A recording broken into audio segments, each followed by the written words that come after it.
Welcome back. It is still sunrise today, coming to you from Benin City, the Edo State capital, and we are privileged indeed to have the governor himself as our guest.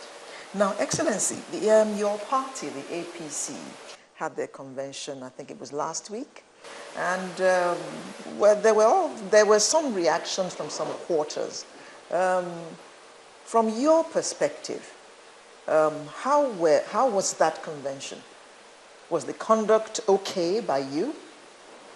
Well, certainly everything went well. I mean, for the first time in the history of Nigeria, you had about 4 political parties coming together, recognizing the fact that for Nigerians to have a meaningful choice, you have to have a balance of strength.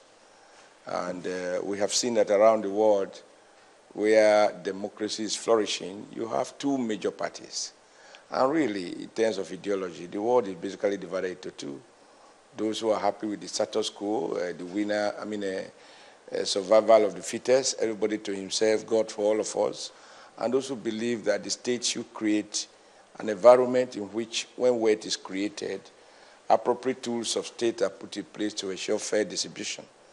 So this is, nations are now more about who is more efficient, who is more competent, who has courage to make what decision, and so on. And I think it's in appreciation of this fact that these parties decided to come together and rather than do alliance, which is usually something people do at the eve of an election, to try and fuse it to one party. This is a tedious process, but it started well.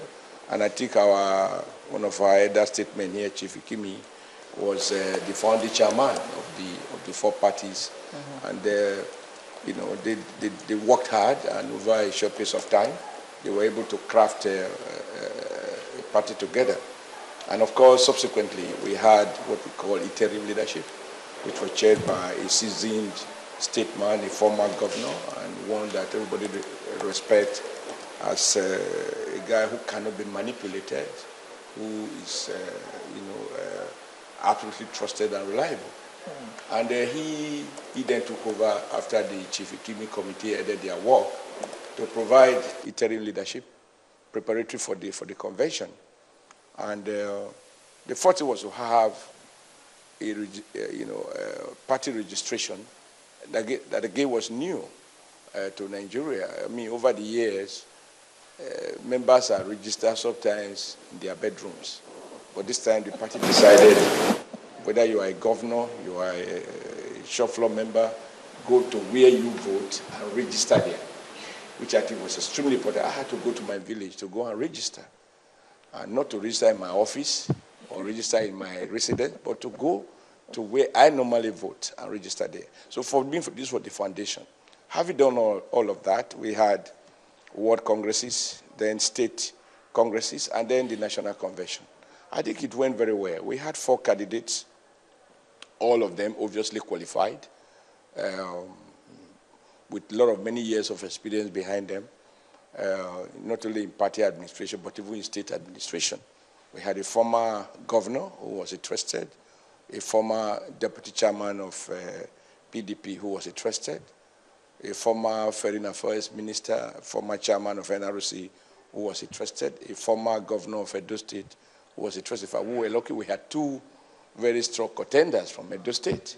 Mm. And in the end, as you will expect, once you have more than 1 candidate, there will be persuasion. Yes. People negotiate, discuss, you give me support for this position, I will throw my support behind you. And all of that was done. And in the end, I think we had what I would call a very successful outing. So for me, it was a major breakthrough that everybody realized that it was better to be a small fish in a bigger pond than to be a big fish in a small pond.